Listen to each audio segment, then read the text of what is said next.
profesor licenciado Óscar Padrón Fabre. Es el director del Museo de Rivera de la ciudad de Durazno, y se va a referir a la emigración misionera hacia la margen oriental del Uruguay al cerrarse el período artiguista. Adelante, profesor. Buenas noches, estimados. Le aviso a Eduardo que tengo una presentación después que me habilite, por favor. Ahí está. Bueno, es un gusto compartir esta noche con ustedes. Las felicitaciones a los que han fundado esta red regional de museos de frontera, que forma parte de esas buenas nuevas que en este siglo XXI se están sucediendo en el interior de cada uno de estos países y a su vez en regiones que son compartidas por varios países. Sin lugar a duda, esto habla de un proceso de descentralización muy necesario, que demoró mucho, pero que, como siempre ha pasado a lo largo de la historia, es de la mano de nuevas tecnologías, de nuevas posibilidades, que se dan también estos cambios. Y que hoy estemos asistiendo a un evento organizado por instituciones no de las capitales de los países, sino de zonas más alejadas, de regiones, pero que se dan cuenta que tienen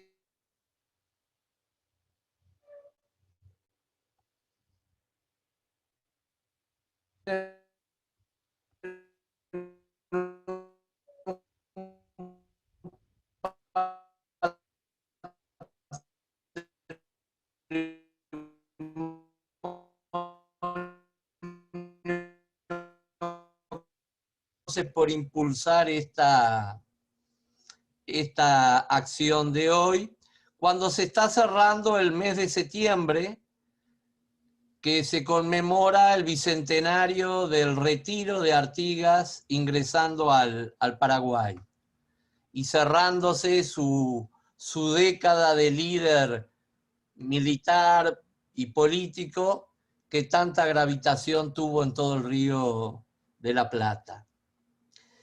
Las guerras siempre fueron un fenómeno que trascienden ampliamente lo militar, a lo cual Santiago se estuvo refiriendo recién, y tienen también consecuencias en los más diversos órdenes de la vida, entre ellas en el campo de la demografía, porque las guerras casi siempre suponen grandes desplazamientos de poblaciones, y por supuesto también en el ordenamiento del territorio, en la disputa que diferentes centros de poder realizan sobre un territorio determinado, y esa relación de ganadores y perdedores van a establecer entonces consecuencias muy importantes.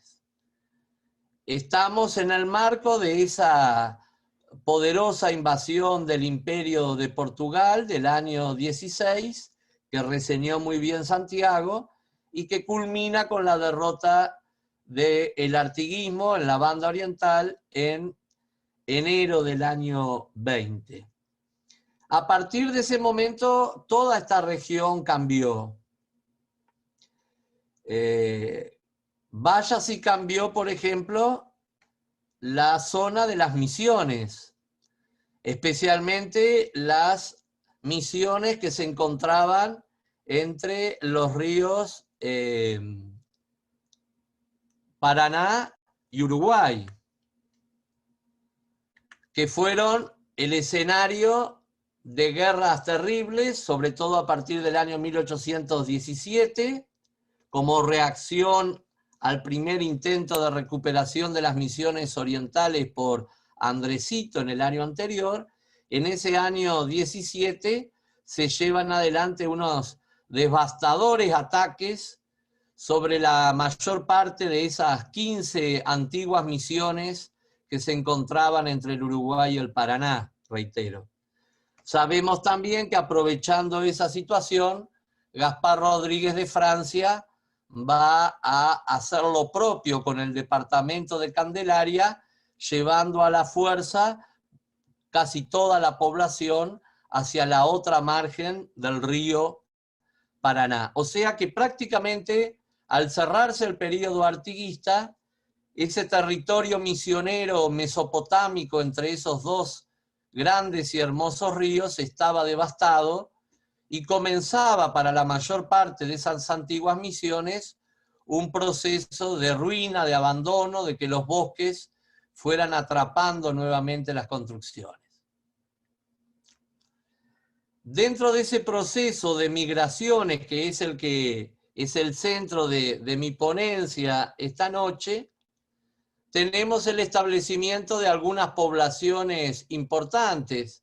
Se sabe, por ejemplo, la fundación en el actual territorio de Corrientes de poblaciones como Loreto y San Miguel, sobre todo con población misionera que estaba más próxima al río Paraná.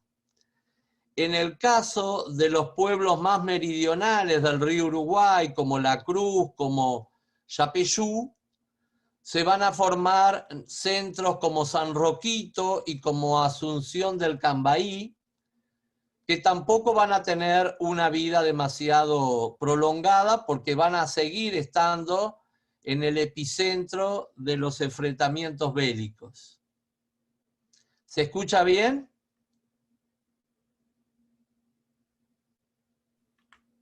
Oscar, se escucha perfecto, te habla Eduardo acá. ¿Tú tenés Perfecto. para compartir alguna imagen? Porque está habilitado para que... Yo estoy pasando las imágenes, creí que las estaban mirando, Eduardo. No, sale tu cara nada más, sale tu rostro.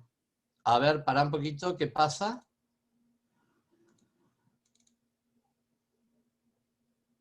¿Y qué le tengo que dar? Porque yo lo tengo como...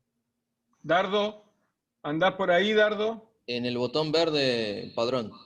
¿Compartir pantalla? Ahí, Exacto. acá. Y ahora elige el lugar donde dice PowerPoint. Ahí está empezando. ¿Ahí aparecieron? Ahora sí, perfecto.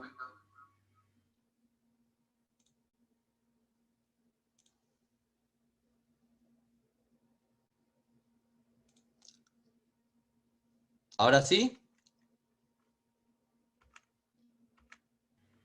Impecable, impecable. Perfecto.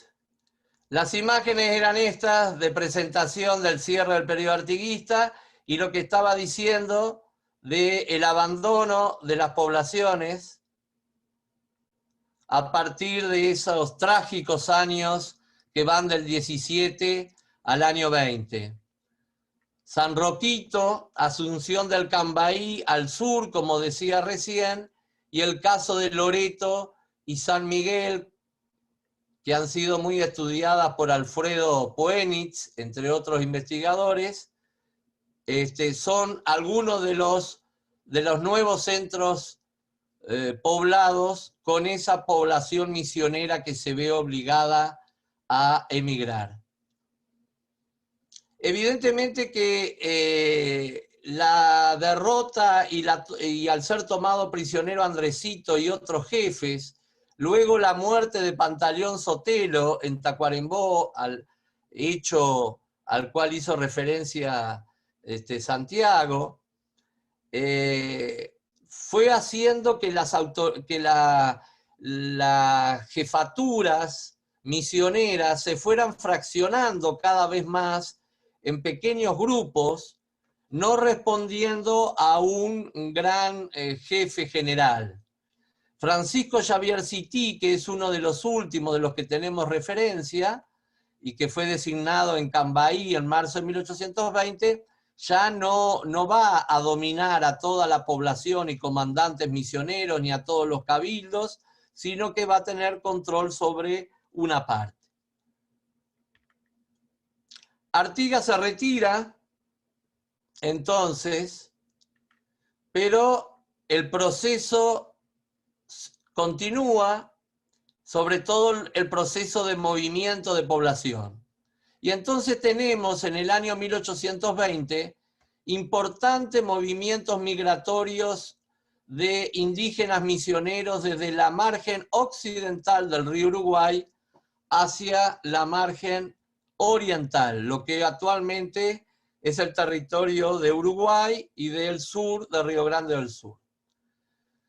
Podemos distinguir ahí algunos momentos. En agosto emigran, lo leo porque hay alguna persona que en el chat ha dicho que no tiene imagen y solo voz. No es conveniente leer cuando hay una imagen, pero en este caso creo que hay que hacer una excepción. En agosto, luego de la derrota de Artigas en Cambaí, emigran los liderados por los capitanes Perú Cutí y Pedro Aramembí. En noviembre, luego del ataque de Ramírez a Cambaí, emigran por el Paso de Higos los yapeyuanos liderados por Miguel Javier Arillú y el sacerdote Fray Domingo Morales.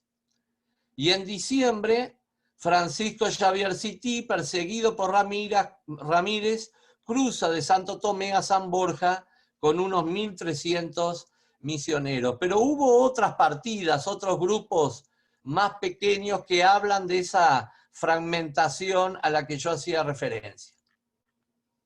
El río Uruguay, entonces, si pudiera hablar ese río maravilloso que es el río Uruguay, de cuántas migraciones, de cuántos traslados forzados, con población angustiada por las guerras hacia una u otra margen, de cuántas cosas podría hablarnos ese río, y vaya si en 1820 presenció ese pasaje de poblaciones. Prácticamente desde San Borja y Santo Tomé hasta la zona del actual Salto y tal vez hasta un poco más al sur, se dio el pasaje de poblaciones. Acá hay un testimonio fundamental que coincide el cierre del período artiguista con la presencia de este viajero francés, que también Santiago hizo referencia a él, señalando muy bien que cuando recorre la zona de Torres, luego Porto Alegre, va encontrando mucha población de origen misionera que está prisionera de los portugueses y es sometida a trabajos públicos en diversas obras. Bueno, este testimonio realmente es excepcional. Todos lo conocen, es un clásico. Va recorriendo el litoral del río Uruguay por la margen oriental y ahí va dejando una serie de testimonios que nos hablan de esa población misionera y de las características que tenía esa población misionera. Voy a leer algunos de ellos. Entre el campamento del Salto y el punto en que me detuve, vimos en los bordes del río varios pueblecitos, habitados por indios guaraníes que vinieron del Entre Ríos a refugiarse aquí. Sus casas son chozas que a menudo solo tienen el alto de un hombre y están construidos como las barracas del campamento, con las hojas y el cabo de una gramínea dura y muy lisa. Cerca de estas enclenques viviendas hay a veces un cobertizo del que cuelgan pedazos de carne. También se ve a menudo alrededor de estas chozas algunas plantas de maíz, de zapallo y de melones de agua. Recordemos que la agricultura era una de las fuentes de alimentación fundamentales para los misioneros. Generalmente los indios no se toman el trabajo de cavar el terreno donde han sembrado estas últimas plantas, y en medio de un erial hacen de tanto en tanto agujeros en los que arrojan granos que siempre crecen, cosa que prueba la fertilidad del terreno. Por supuesto que la mirada de Senider es bastante prejuiciosa hacia estos indígenas, aunque es un fenómeno interesante que a medida que los va frecuentando y cuando se introduzca sobre todo en las misiones, va a ir cambiando de una mirada bastante dura y distante a una mirada más compaciente y sobre todo de simpatía hacia estos indígenas.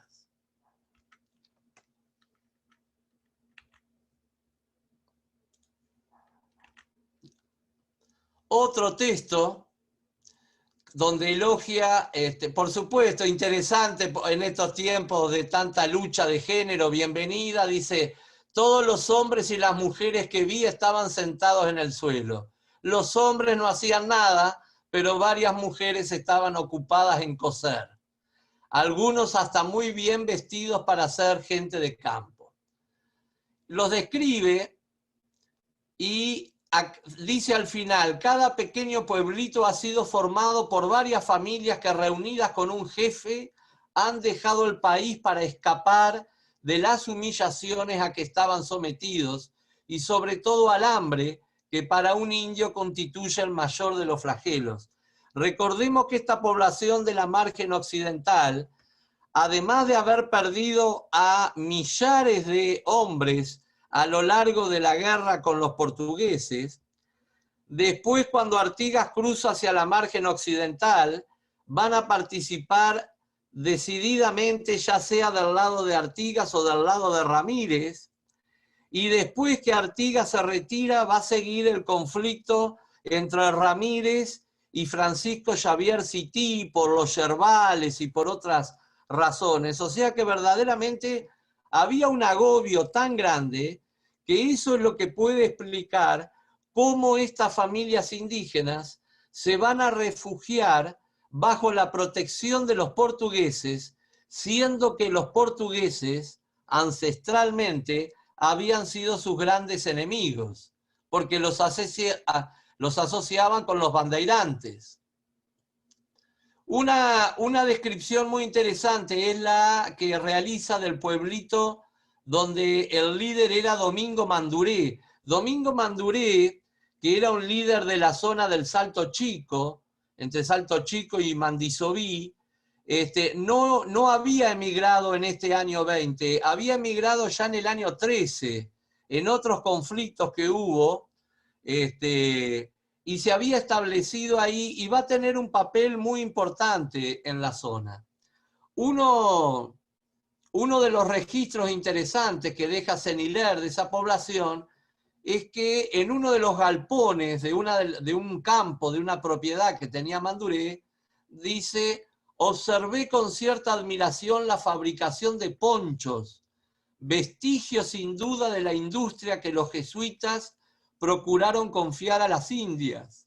Después de Montevideo hasta aquí, no encontré ninguno de esos trabajos entre los españoles. Es decir, progresivamente Seniler va a ir reconociendo que las condiciones de trabajo, los conocimientos, los saberes en la música, el manejar 2 o 3 lenguas por parte de los indígenas, los hacía un elemento humano, colonizador, muy, muy apropiado, y que superaban mucho de pronto a los llamados gauchos u hombres de campo. Seniler también estima, dice, un poco el número que habrían emigrado. Desde el mes de agosto, más de 3.000 de estos desgraciados pasaron el Uruguay por el vado del Cuarey. Mucho más lo atravesaron en el Salto, en Belén y en las Misiones. Y nos aseguran que apenas quedaron en los pueblos algunos viejos y algunos enfermos absolutamente incapaces de moverse. Como la mayoría de los hombres fueron muertos durante la guerra, este es un pasaje muy revelador, son principalmente mujeres y niños los que vinieron a refugiarse entre los portugueses.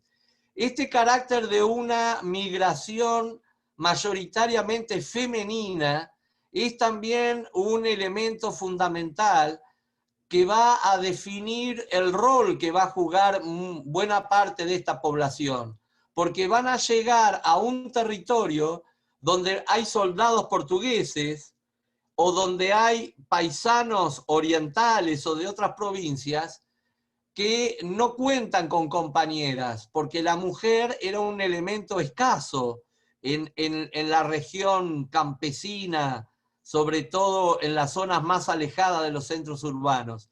Y estas mujeres misioneras, por esa razón, van a pasar a jugar un papel en el mestizaje y en poner las bases de la población en ese norte del país, muy importante.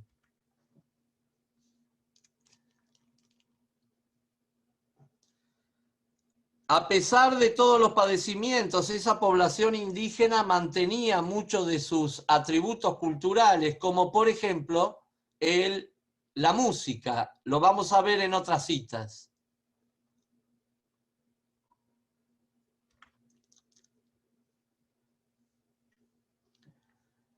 Otras citas interesantes de muchas que realiza Saint-Hilaire.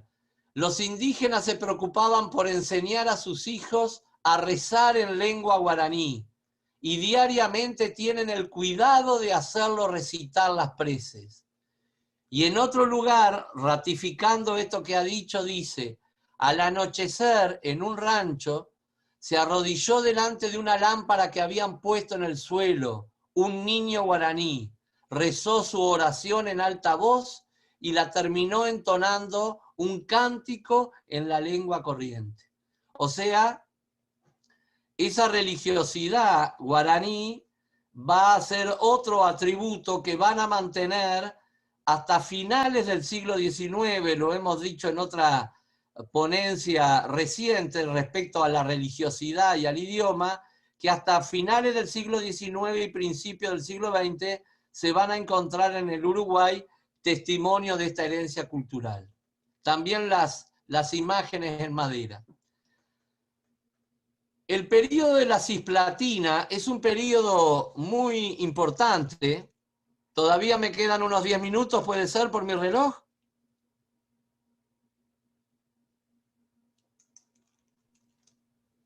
Sí, sí, podés seguir hablando, Óscar, sin problema. Perfecto, no quiero tampoco extenderme de más. Estaba diciendo que el periodo de la Cisplatina fue un periodo muy importante para lo que hoy es el Uruguay, ni que hablar para Río Grande del Sur, porque a nivel de procesos demográficos, a nivel de conformación del territorio, de fundación de centros urbanos y de centros militares, fue decisivo. En el caso del Uruguay, la Cisplatina, por un falso nacionalismo, es un periodo casi perdido entre dos etapas de exaltación patriótica, como es el periodo artiguista y como es la segunda revolución patria del año 25 al 28, que va a terminar con el nacimiento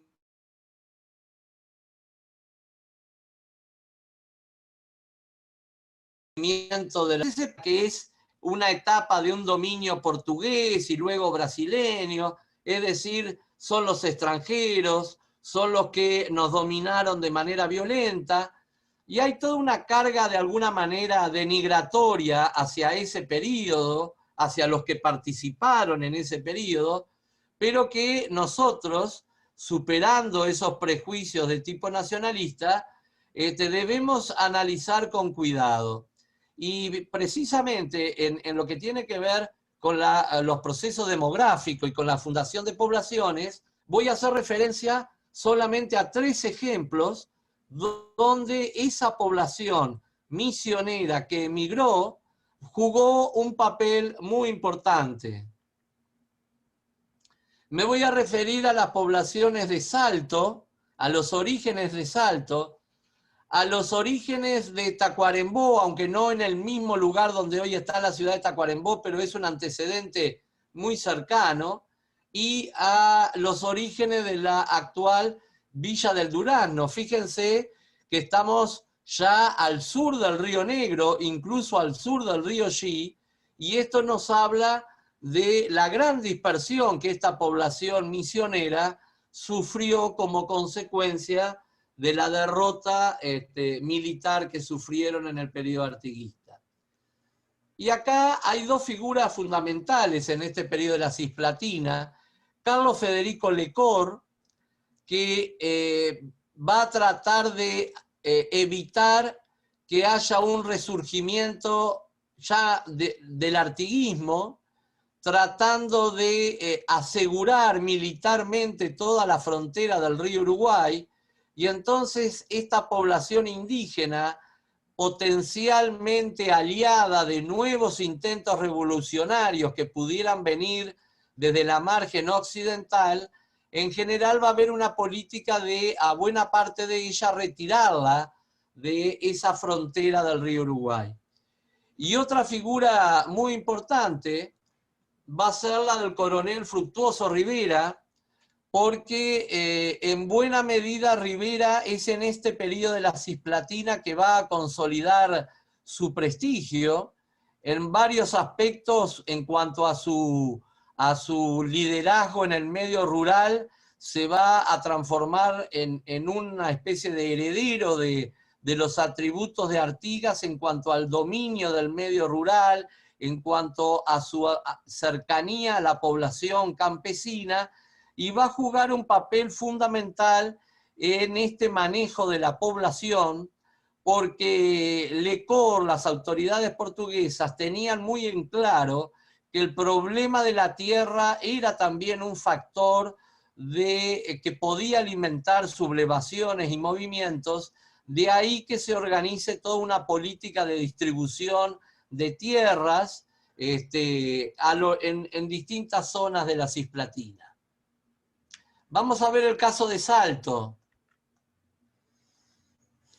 Salto, más allá de algunos orígenes más mitológicos o legendarios que lo ubican en la época de la guerra guaranítica, pero que en mi opinión no tienen firmeza documental porque después no hubo continuidad real de un centro urbano desde aquel momento hasta los años 1817, 1820, que es cuando realmente, a partir de la presencia militar portuguesa, se va a ir conformando un centro poblacional importante. Y ahí hay una cita del coronel Rivera que dice, cuando propone nuevas poblaciones a los que yo hacía referencia recién, dice: Salto, en las márgenes del mismo Uruguay, hay 25 casas de comercio, pulperías, infinitas familias de las emigradas de Entre Ríos, aquí sobre todo las misioneras, dice, algunas portuguesas, chinas del país y muchas de las naturales de Misiones. Los registros parroquiales de Salto que se conservan, algunos también padrones del año 1823 y siguiente, dan cuenta también de esta importantísima presencia de indígenas misioneros y sobre todo de mujeres misioneras. Aquí hay una cita de San Hilaire que hace referencia a el campamento militar portugués y hace con epítetos bastante duros, pero hace referencia a ese vínculo entre soldados portugueses y mujeres.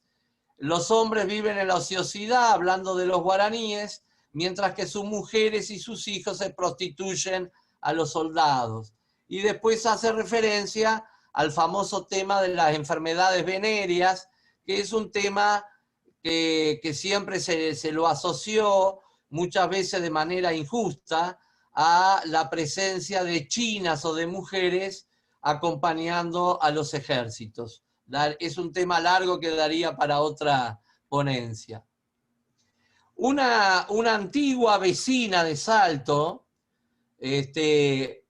relató, cuando fue entrevistada por el presbítero Crisanto López a finales del siglo XIX, cuando se retiraron los portugueses nos quedamos las mujeres de los soldados en Salto, en ranchitos diseminadas por las cercanías del puerto y del arroyo del Ceibal. Nosotras, las primeras pobladoras naturales, todas de Misiones, del Brasil, de Entre Ríos y de Corrientes, éramos guapas y no perdíamos pie al ejército, mas hoy solo quedo yo de aquellos tiempos.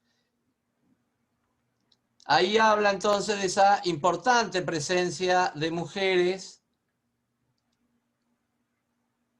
acompañando a los ejércitos. Otro caso, la aldea y oratorio de Santa Ana, en el Tacuarembó Chico. Estamos hablando muy próximo a la actual ciudad de Tacuarembó.